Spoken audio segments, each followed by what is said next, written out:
Salam bahagia. Tahukah anda, apakah yang perlu ada dalam pembinaan ayat bahasa Melayu? Pembinaan ayat dalam bahasa Melayu harus ada subjek dan predikat. Terdapat 4 pola ayat dasar. Pola 1, frasa nama campur frasa nama. Pola 2, frasa nama campur frasa kerja. Pola 3, frasa nama campur frasa adjektif. Pola 4, frasa nama campur frasa sendi nama. Contoh ayat. Puan Maznah, ibu saya. Ayah Narimah bekerja di Dewan Bahasa dan Pustaka. Adik perempuannya comel sungguh. Sekolah saya di Gombak Setia. Setelah kita mengetahui tentang binaan ayat, maka mudah untuk kita fahami binaan ayat aktif yang memfokuskan pola kedua ayat dasar. Apakah yang dimaksudkan dengan ayat aktif? Ayat aktif ialah ayat yang mengandungi kata kerja yang mengutamakan subjek asal sebagai unsur yang diterangkan. Ayat aktif terdiri daripada 2 jenis, iaitu ayat aktif transitif, ayat aktif tak transitif. Ciri-ciri ayat aktif transitif. Mengandungi kata kerja transitif, iaitu kata kerja diikuti oleh frasa nama atau klausa komplement sebagai objek atau unsur penyambut.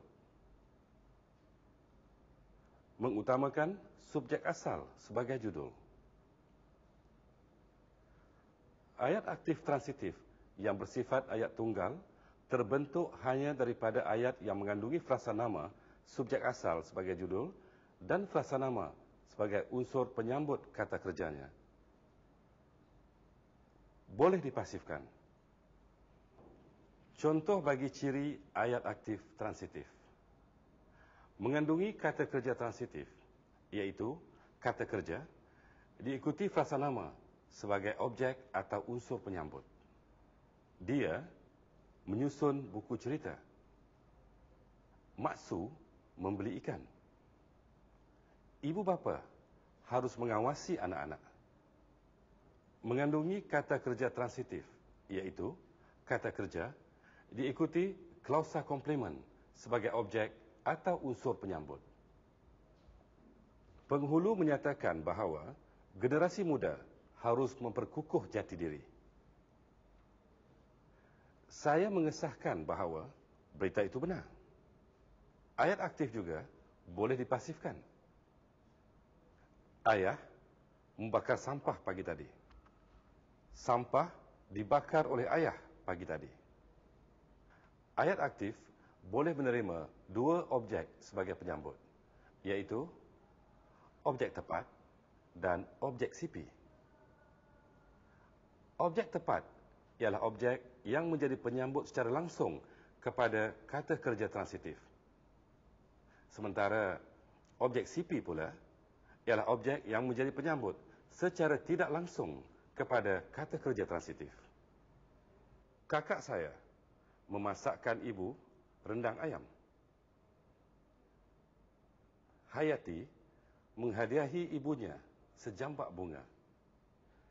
Terdapat ayat aktif transitif yang menerima 2 objek boleh diubah binaannya, iaitu apabila objek tepat menerima kata sendi di hadapannya, maka terbentuklah frasa sendi nama yang bertugas sebagai keterangan, manakala objek sipi asal menjadi objek tepat yang baharu.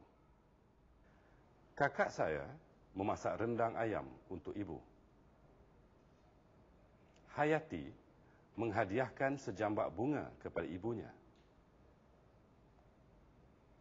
Kakak saya, Hayati, merupakan subjek.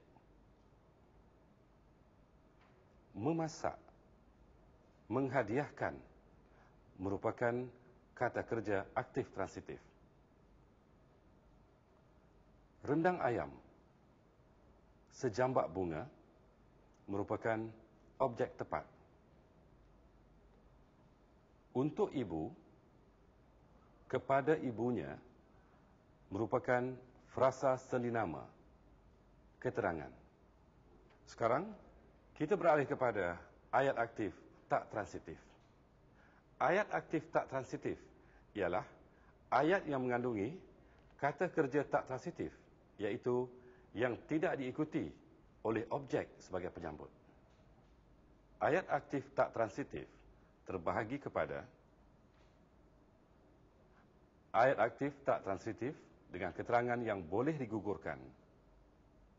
Contoh ayat, beberapa orang murid sedang menyapu di kelas. Beberapa orang murid sedang menyapu. Ayat aktif tak transitif dengan keterangan yang tidak boleh digugurkan.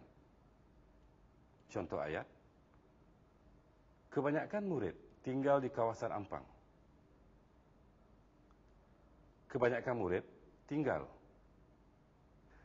Daripada beberapa contoh yang diberikan tadi, diharapkan para pelajar dapat memahami tentang binaan ayat aktif transitif dan ayat aktif tak transitif. Selamat mengulang kaji pelajaran.